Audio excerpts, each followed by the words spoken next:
Lecture 21 से start करते हैं। हमारा टॉपिक रहेगा जंक्शन कैपेसिटेंस, जिसको हम डिप्लीशन कैपेसिटेंस भी बोलते हैं या फिर ट्रांजिशन कैपेसिटेंस भी बोलते हैं। नॉर्मली इसको सीजे से डिनोट करते हैं, जंक्शन कैपेसिटेंस की तरह इसको यूज़ करते हैं। तो यहाँ पे हमने क्या किया, जैसा कि हम देख सकते हैं पी साइड को हमने नेगेटिव से जोड़ा है, तो ये आपका रिवर्स बाइसिंग है, जो कि हमने लेक्चर 20 पार्ट सी में यही देखा था, रिवर्स बाइसिंग का केस ही देखा था पूरा। ओके, ये आपका एन है जो कि पॉजिटिव से जुड़ा है, तो ये रिवर्स बाइसिंग आपको साफ साफ दिख रही है। ये डिप्लीशन की रीजन की विद है आपका डब्ल्यू हमने ले लिया, ठीक है। यहाँ पे सिंपल है, अभी कुछ भी नहीं है। Since we have separation at positive and negative charges in the depletion region, so capacitance is associated. अब देखो ये तो ऑब्वियस ही बात है कि ये आपका नेगेटिव चार्जेस है, ये पॉजिटिव चार्जेस है। ये पूरे मान लो ये कैपेसिटर की प्लेट है, ये इस तरीके से, इनके बीच में सेपरेशन भी है और इन पे चार्जेस भी हैं। ये नेगेटिव नेगेटिव नेगेटिव, ये पॉजिटिव पॉजिटिव पॉजिटिव पॉजिटिव। तो इसी कैपेसिटेंस को हम क्या बोलते हैं, जंक्शन कैपेसिटेंस बोलते हैं इसी कैपेसिटेंस को। ओके, तो यहाँ पे हम फिर क्या इस्तेमाल करेंगे वो देखते हैं आगे। ओके, ये तो हमने देखा है कि इन प्लेट्स के बीच में, क्योंकि चार्ज के अलग अलग चार्ज के मौजूद होने की वजह से कैपेसिटेंस जनरेट हो गया। तो इसका रीज़न क्या है, सबसे पहले समझते हैं रीज़न। तो रीज़न काफ़ी सिंपल है, जो कि आपने पहले देखा। हमेशा क्वेश्चंस पूछे खुद से, आपने क्वेश्चन पूछा, अच्छा हम पढ़ रहे हैं जंक्शन कैपेसिटेंस या डिप्लीशन कैपेसिटेंस, तो उसका रीज़न क्या है। तो अभी फिलहाल तो हमने उसको रिवर्स बाइस में देखा, उसका रीज़न देखा, क्यों हो रहा है वो देखा, मतलब कैसे हो रहा है वो देखा, उसको नाम दे दिया। अब यहाँ पे क्या है कि ये बॉक्स में आपका अलग से है कि डी क्यू प्रोपोर्शनल होता है चार्ज, वो प्रोपोर्शनल होता है वोल्टेज के, कि जितना वोल्टेज है उतना चार्ज होगा, और इसी का प्रोपोर्शनलिटी कांस्टेंट होता है हमारा सी, जिसी को हम क्या बोलते हैं, कैपेसिटेंस बोलते हैं। तो कैपेसिटेंस को डिफाइन किया जा रहा है यहाँ पे कि capacitance equal to D Q by D V, और simply C equal to Q by V, या Q equal to C V के इक्वल होता है। तो C equal to Q by V, ये सिंपल फार्मूला होता है, या D Q by D V, कितना चेंज है चार्ज में अपन कितना चेंज है वोल्टेज में, उसकी यूनिट होती है फैरेड। तो ये तो नॉर्मल बातें हो गई। अब यहाँ पे हम charge density, volume charge density हमने ये बनाया रो वी एक्स इस एक्सिस पे, और इधर हमने एक्स लिया है, तो ये हमारा एक्स वाली पूरी हो गई, और ये आपका रो वी एक्स हो गई। तो इसमें देखते हैं कि ये तो आपका जीरो वाला पॉइंट हो गया, क्योंकि ये एक्स इक्वल टू जीरो है। एक्स इक्वल टू जीरो पे कुछ भी मौजूद नहीं है, मेटलर्जिकल जंक्शन है, इलेक्ट्रिक फील्ड मैक्सिमम है, बाकी चीज़ें जीरो है। तो यहाँ से जैसे आप आगे बढ़ोगे आपको बहुत सारा क्या मिलेगा, पॉजिटिव चार्ज मिलेगा, और इसके नीचे आपको क्या मिलेगा, ये नेगेटिव चार्ज मिलेगा, और इन्हीं की वजह से ये आपका एन रीजन होगा, ये पी रीजन होगा, और इन्हीं के बीच में आपको मिलेगा कैपेसिटेंस, जंक्शन कैपेसिटेंस। कैसे, मान लो यहाँ पे एक्स इक्वल टू एक्सन है, बट इसमें थोड़ा सा हमने चेंज किया, तो इसको हमने इस चेंज को बोला डी एक्सन, और आपको चाहिए भी क्या, सी के लिए क्या चाहिए, डी क्यू भी चाहिए और डी भी चाहिए। ओके, इसी डी एक्शन की मदद से हम क्या निकालेंगे, इसका एरिया निकालते हैं। ये हमने एरिया किया है, ये ब्लू से येलो से, ये एरिया निकालते हैं। तो ये डी क्यू होगा, क्यों, क्योंकि ये वॉल्यूम चार्ज डेंसिटी है, तो इस एक्सिस पे जो भी चीज़ होगी टोटल एरिया वो आपका चार्ज की वैल्यू देगा। अब क्योंकि ये charge due to D action है, इसीलिए ये चार्ज भी डी क्यू है। आपको पहली चीज़ मिली, ये डी क्यू आपको मिला ड्यू टू डी एक्शन की मदद से, जो कि बहुत छोटा डिफरेंस है आपका रीजन के अंदर। ऐसे यहाँ पे X equal to minus X P है, और इसमें भी हम बहुत छोटा सा चेंज करते हैं डी एक्स पी, तो यहाँ पे भी आपको चार्ज मिलेगा D Q equal to Q into N A D X P, वहाँ पे क्यू इंटू एन डी मतलब डोनर डोपिंग है, ये एक्सेप्टर डोपिंग है। तो ये होल की वजह से हो गया, नेगेटिव चार्ज या आयन तो होल की वजह से बना है, और इलेक्ट्रॉन की वजह से पॉजिटिव चार्ज या आयन बना है ये, तो ये Q into N D into D X N, ये याद रखना है यहाँ पे कि चेंज इन चार्ज जो है स्मॉल चेंज, तो वो क्यू तो चार्ज और एन डी कितनी कंसंट्रेशन है उस पर्टिकुलर चार्ज की, मतलब इलेक्ट्रॉन कितने हैं, ये तो नंबर को बता रहा है, और ये बता रहा है कि एक इलेक्ट्रॉन का चार्ज अगर क्यू है तो एन डी इलेक्ट्रॉन का चार्ज क्यू एन डी होगा, सिंपल, और इनटू कितनी इसका जो कि एरिया निकाले कितनी लेंथ के लिए, डी एक्स एन। तो ये तरीका निकालने का। दूसरा आपका Q charge doping N A की करिए, मतलब कितने होल हैं, इतने होल हैं, ये होल है, एक होल पे चार्ज इतना, तो एन ए होल्स पे चार्ज कितना, क्यू एन ए, और इनटू कितनी विद के लिए है, डी एक्स पी। तो ये इस तरीके से डी क्यू निकला हमारे अलग अलग। अब ये simple with applied V R, हमने जो रेफरेंस वोल्टेज हमने लगाया है, ओके, रिवर्स बाइस में, तो ये तो हमने पिछले वाले लेक्चर में भी लास्ट में देखा था, बट यहाँ पे हमने क्या किया है कि ये जो पॉइंट है अंदर वाले, ये तो एक्स इक्वल टू एक्स है ना, इक्वल टू एक्स पी है, माइनस एक्स पी, बट ये जो बाहर वाले पॉइंट्स हैं, जब इनकी विड्थ हम पूरी निकालते हैं तो ये वी आर तो है ही, क्योंकि ये पूरा इतना वी आर की वजह से है। तो ये जो एक्स्ट्रा बच रहा है ये, और इधर जो ये बच रहा है, ये टोटल मिला के डी वी बाई आर हो गया। ओके, तो ये पूरा इतना D V R plus D V by R हो गया, ये पूरा इतना आ गया आपका। ओके, थोड़ा वोल्टेज इसमें और जोड़ दिया है, तो ये पूरा इतना आ गया। अब आपको डी वी चाहिए था, एक तो ये डी वी चाहिए था, और आपको डी क्यू चाहिए था। डी क्यू पता चला, डी वी पता चला। अब यहाँ से हम आगे चलेंगे, तो कुल मिला के we have D Q equal to Q N D D X N, या फिर Q N A D X P, equation 1। ठीक है, ये समझ में आ गया पूरी तरीके से। यूनिट्स ऑफ डी क्यू क्या होगी, इसको देख के निकाल लेते हैं। आपका coulomb per centimetre square. Okay, क्योंकि ये वैसे भी एरिया दे रहा है, तो ये चार्ज अपॉन एरिया इसको बोल सकते हैं, या फिर ये। ओके, अब इनके अलग अलग यूनिट है, एन ए की अलग यूनिट है, पर सेंटीमीटर क्यूब है, डी एक्स पी अलग है। तो यहाँ पे यही कर रहा है, देखो क्यू की यूनिट कूलम और इसकी पर सेंटीमीटर क्यूब, क्योंकि डिनोमिनेटर में एन ए की या एन डी की एक ही बात है, और एक्स पी की आपका सेंटीमीटर। तो ये सेंटीमीटर से क्यूब हटा के ये कूलम अपॉन सेंटीमीटर स्क्वायर दे देगा, तो ये इसकी यूनिट है। तो ये याद रखेंगे, यूनिट से याद रखना इंपॉर्टेंट है। उसके बाद now the junction capacitance can be applied as, तो जंक्शन कैपेसिटेंस कैसे हम लिख सकते हैं, D Q upon D V R, क्योंकि आपका C is equal to D Q upon D V होता है। इसको हमने बाकायदा सी जे और इसको डैश मान लिया, junction capacitance C J dash equal to D Q upon D V R, V को हमने वी आर माना है। तो यहाँ से हम पूरी वैल्यू लगा देंगे। पहले तो केवल इसकी वैल्यू लगाइए, Q into N D into D X N, किसकी वैल्यू, डी क्यू की वैल्यू, ये लिखा भी है, और डी वी आर लिख दिया। अब ये चीज़ है यहाँ पे।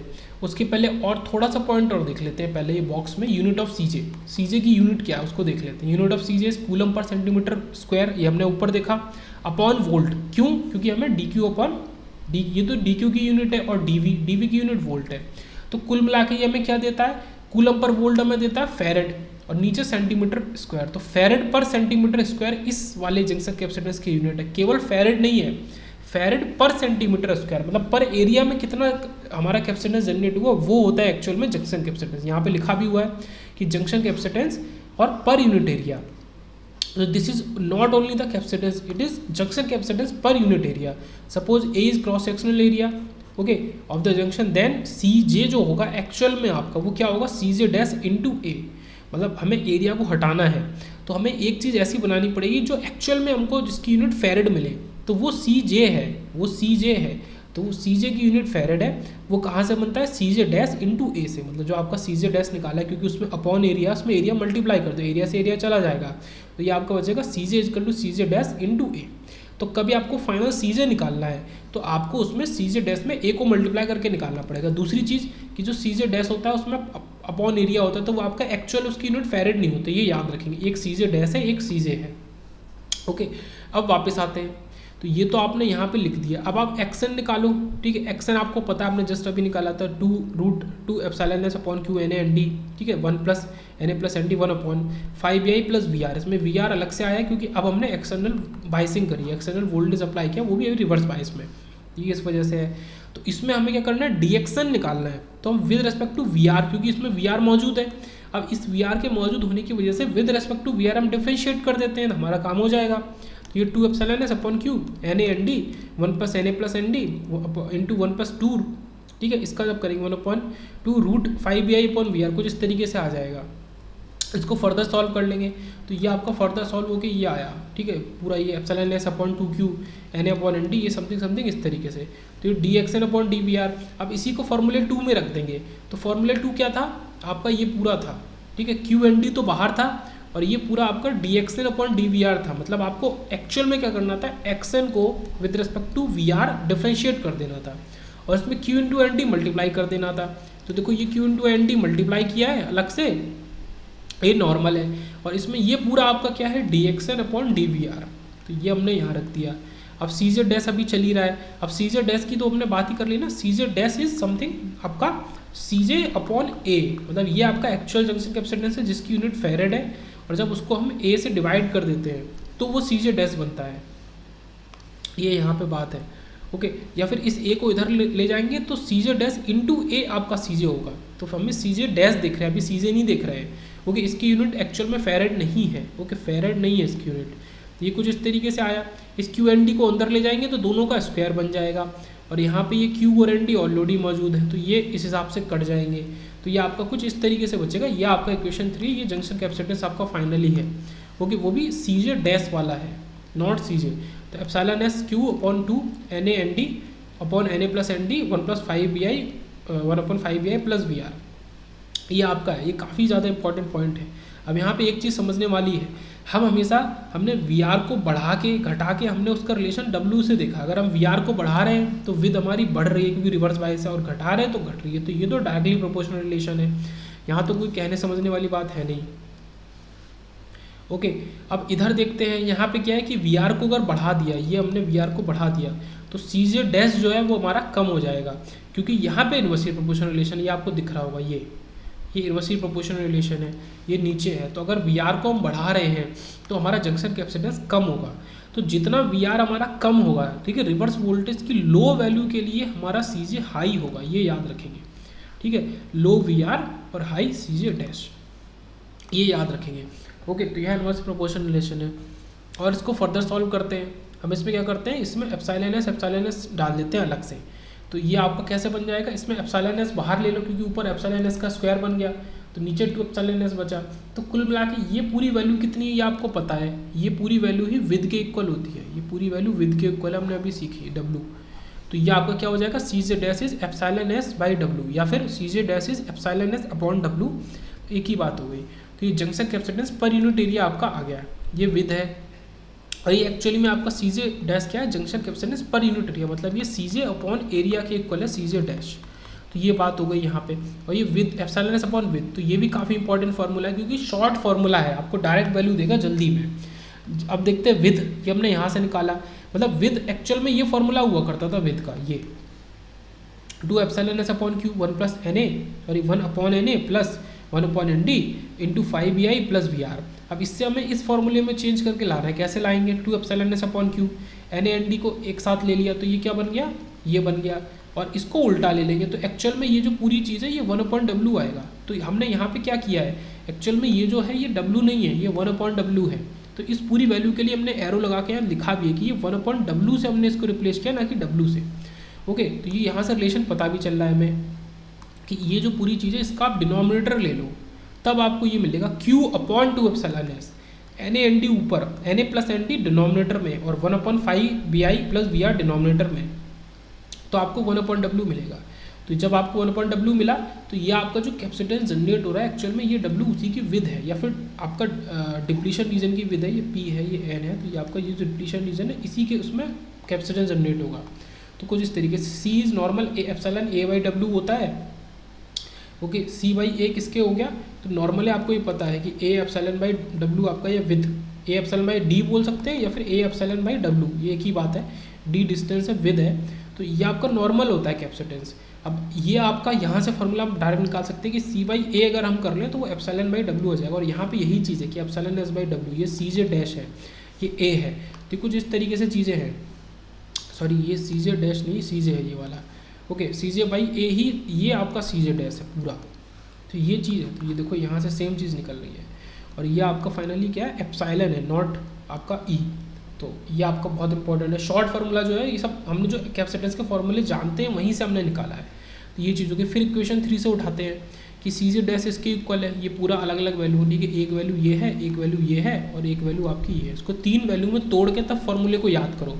Epsilon S Q by 2 N A N D upon N A plus N D और into 1 upon 5 B I plus V R.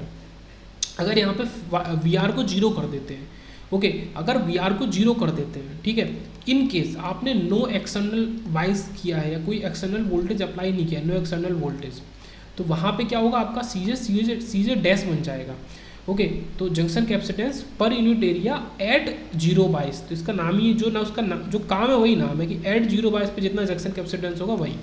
तो इसको हम सी जे नॉट डैश से रिप्रेजेंट करेंगे। Okay, C J not dash, और यहाँ पे 5 B आई केवल बचेगा, इसमें आपका वो चला जाएगा, वी आर चला जाएगा। तो कुछ भी नहीं किया हमने, इस वी आर को 0 कर दिया बस। तो 0 कर दिया मतलब 0 बाइस पे आपका जितना जंक्शन कैपेसिटेंस बनेगा ये उसकी वैल्यू देगा, जिसको सी जे नॉट डैश से लिखते हैं। अब अगेन हमने इक्वेशन 3 ली, सेम इक्वेशन है, इसमें हमने क्या किया कि 5 बी आई को बाहर ले लिया। अब ये एक्चुअल में ये जो पूरी वैल्यू है ये पूरी वैल्यू ही अभी हमने क्या निकाली है, ये सी जे नॉट डैश निकाली है। तो ये इसमें अलग से मल्टीप्लाई हो रहा है। तो देखो यही चीज़ हमने यहाँ करी कि जिस चीज़ को हमने ये सॉल्व करके लाए, ये CJ नॉट डैश है पूरा, तो इसको हमने अलग कर लिया, और ये जो अलग है इसको, तो इसको हम कैसे लिख सकते हैं, CJ डैश को कैसे लिख सकते हैं, एक इस तरीके से लिखते हैं। ये भी इंपॉर्टेंट फार्मूला है, इंपॉर्टेंट अनदर फार्मूला है इसको निकालने का।